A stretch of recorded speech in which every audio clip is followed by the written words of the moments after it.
Hello, how are you? Nowadays, when we go to the supermarket, we notice how much the price of beef, chicken, and fish has gone up. Have you noticed this in your city too? Is it affecting your shopping? Many people have been telling me that with the same amount of money they used to take to do their shopping a few months ago, when it comes time to buy meat, there's little money left. Sometimes they end up buying less meat and opt for other things like sausage, hot dogs, processed foods such as nuggets, those chicken steaks that look like chicken. But we already know that from a nutritional standpoint, they're not the same thing. Sometimes people stop eating meat because it's getting difficult having meat, chicken, or fish at every meal. And people ask me, what are the healthy, affordable, tasty alternatives that have more protein? Today I came here to explain this to you, to give you ideas of what to add to your daily routine. Stay until the end, because you won't want to miss this. Before we start, I want to ask you, the last time you went to the butcher or the supermarket, did you feel that meat, chicken, or fish were more expensive? Which one of these did you buy? Was it fish? Which meat was it? Was it chicken? Did you feel it was expensive? How much was it? Write it here for me. Also, write your city so we can see how day by day it's getting more and more expensive, for us to know if we should be worried or not. I hope not. Leave your like on the video, because I made this video with a lot of care to help you, to help all of us. Everyone is going through this. So let's also share this with those who need this information. Let's expand this chain of kindness. I think the biggest mistake when we're at the supermarket and don't really know what to buy is to say, I'm not going to buy meat and I'll try not to use it in my daily meals at least for a few days to try to save some money. Not consuming protein can have a big impact, but don't worry because protein doesn't just come from meat. I'll explain it to you. The problem is that many people think like this. Just don't eat protein. We can eat other things. I'll just have a vegetable soup. I'll have a bread. That'll take care of my hunger. It'll satisfy me well. But when a person can't consume a good amount of protein in their daily life, they start to feel hungrier, crave sweets more, snack more, and feel less satisfied. And we know that over time, less protein can be linked to poorer muscle mass, weaker immunity, hair loss. So it's very important to consume protein, not necessarily from expensive sources like beef, chicken, or fish, but by making good combinations of foods or looking for more affordable options to ensure you get this valuable essential nutrient in your diet.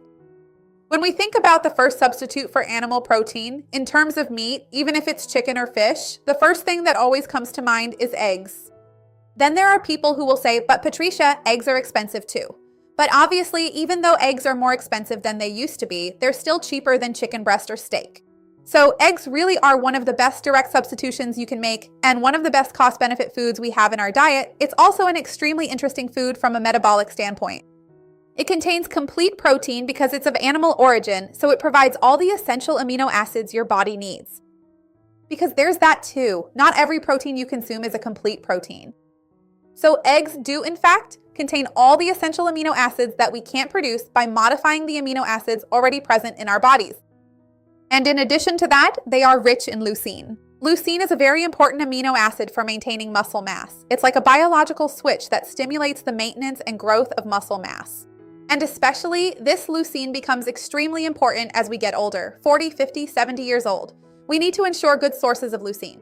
So, if you're not going to eat meat, chicken, or fish, eggs are already a natural source of leucine that you can add to your daily routine. There's also the matter of how versatile eggs are, right? Because eggs can be used in sweet dishes, savory dishes, for breakfast, for lunch. Depending on how you prepare eggs, they can literally be included in any meal of your day. You can make a hearty omelet with vegetables. You can make scrambled eggs with tomato and onion, which is great for breakfast. You can make a pancake with eggs as the base using chickpea flour, almond flour, chia flour, oat flour, and you add a fruit too. With whatever flour you use, it gives you that satisfying feeling of fullness. It goes really well with rice and beans, making a complete meal, a full plate. An egg goes well with chickpeas, with lentils. It complements well, it brings everything together nicely, kind of like the role that meat, chicken, or fish would play. It really gives you that feeling of real food. And the satiety from eggs is also quite interesting because since they have protein but also good fats, they help maintain that feeling of fullness. They also help stabilize blood sugar because they contain both protein and good fats. It contains choline, which is good for the brain and helps remove fat from the liver. It has vitamin D, one of the few foods that naturally are rich in vitamin D, as well as B-complex vitamins. So on top of everything else, it's extremely nutritious and a great addition to your daily routine. I imagine you already knew about the egg tip, but it's always worth emphasizing its role. Now let's talk about truly affordable, protein-rich foods and how to make the best combinations to improve this in our daily lives. When we think about plant-based foods, we have to think about legumes, okay? Chickpeas, peas, lentils, beans, soybeans. That's because these foods provide a very interesting combination of protein, fiber, minerals, and they keep us feeling full for a long time. We often lack a practical sense of how much protein foods contain. Here is a simple comparison. 100 grams of cooked chicken breast, 3.5 ounces, has about 30 grams of protein. Just so you have a reference point. 2 large eggs have around 12 to 13 grams. Now, 100 grams of cooked lentils have 9 grams, 100 grams of chickpeas have approximately 8 to 9 as well, beans have 5 to 7 grams depending on the type, and peas have 5 to 6 grams. In other words, they usually don't come close to the protein density of chicken. But they're also not foods with very little protein. If you consume them throughout the day, if you eat a larger amount and especially combine them, we can really improve the nutritional quality of the meal. For example, lentils with eggs. Just imagine you already have the eggs and then you add lentils. Wonderful! It's an extremely protein-rich, filling meal. Much more so than, for example, if you made pasta with tomato sauce, because sometimes it's an option, right? Many people who aren't eating meat, chicken, or fish make pasta like this, add tomato sauce, some cream, which is basically pure fat. So there's a lack of protein. So trying to make the best combinations is better. And there's still the advantage of fiber, because that really changes satiety. Because protein plus fiber leads to slower digestion and more stable blood sugar levels. Lentils really stand out, and I personally really like to use them in daily cooking because they cook much faster than chickpeas, for example. We have to soak the chickpeas, then wait, cook them under pressure. Besides that, I think they're more practical to cook, use less energy, and take less time, right? We don't have much time in our daily lives, and the flavor is also really nice. I like to season it sometimes with a little bit of cumin to give it a sort of Oriental, Middle Eastern flavor. I think it tastes great. Peas work really well in soups, purees, sautéed dishes, combined with eggs, or even with a bit of cheese. They're incredibly versatile and easy to include in your meals. And the best part is that you can buy frozen peas, which are not only healthy and nutritious, but also quicker and more convenient to cook. Speaking of soy is usually very interesting because it's one of the most complete plant-based proteins out there.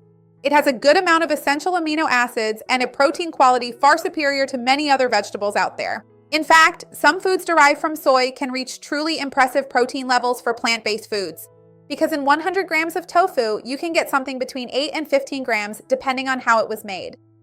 Cooked soybeans can have more than 15 grams of protein per 100 grams, 3.5 ounces. That's practically almost an egg. In other words, it really is one of the most protein-rich plant sources out there. There is also textured soy protein, which is one of the cheapest plant-based protein options available. But there's a trick to preparing it, right? Because many people say the texture is weird, that it has no flavor, that it doesn't absorb seasoning. So the ideal is to hydrate it, wash it well, drain it, and squeeze it in your hand like this to get the water out.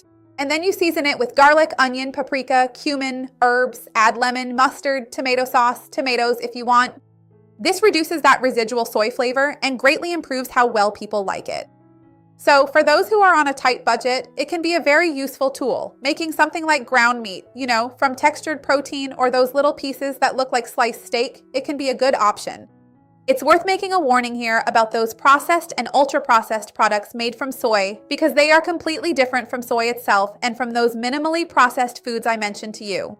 For example, those plant-based burgers, processed plant-based deli meats that look like bologna, ham, salami, or sausage. Many of these products have a huge list of ingredients. Often, they contain a lot of sodium, a lot of refined oil, trans fats, thickeners, flavorings, and undergo intense ultra-processing.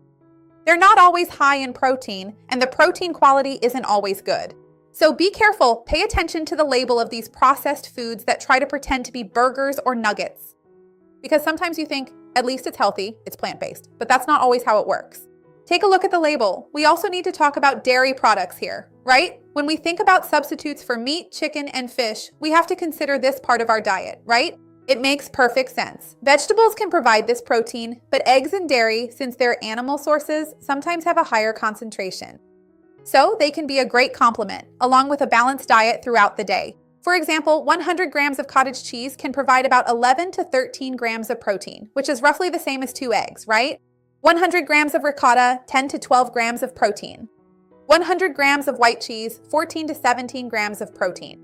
So we see that these are very protein-rich foods and often underestimated, right? Sometimes we think, oh, it's just a little bit of cheese here, but it can really help supplement your daily protein intake. In addition, we know that there are other types of concentrated yogurts like skyr, which is a higher protein yogurt. It's a Scandinavian yogurt, but it's somewhat similar to Greek yogurt, right? Which is more strained, and even quark cheese, which has a higher concentration of protein. So they can be an interesting option for you to combine with the rest of your daily diet. Remember that I have a video here on the channel teaching how to make cheese at home, how to make yogurt at home, or if you prefer to actually buy them, how to choose a good yogurt and a good cheese so you don't get fooled at the supermarket, because sometimes they're cheaper, but they're less nutritious, have less protein, contain starch. I'll leave these tips for you down below in the description, okay? Of course, it's impossible to make this video without mentioning the classic combination of rice and beans. Many people still underestimate it. They think it's not that nutritious, that it's a food as if it were in an inferior category, but that's really not the case. This combination is one of the most nutritious there is, because all plant foods, right, the vast majority of them usually have some kind of limiting amino acid. They don't contain all the essential amino acids. So when we manage to combine different types of foods, we get a complete amino acid profile. So beans, just like lentils, peas, and chickpeas, are rich in lysine, and cereals, like rice for example, in this case, help with methionine, which complements it. One of them is low in a particular essential amino acid, while the other provides it. When we combine them, they complement each other, resulting in a more complete amino acid profile. There's an important point regarding proportion. Many people usually tend to put a lot of rice, right? They put about 3 spoonfuls of rice with just a small ladle of beans. So this can give more or less 10 to 13 grams of protein in total. But if you increase the amount of beans, you can get even more protein.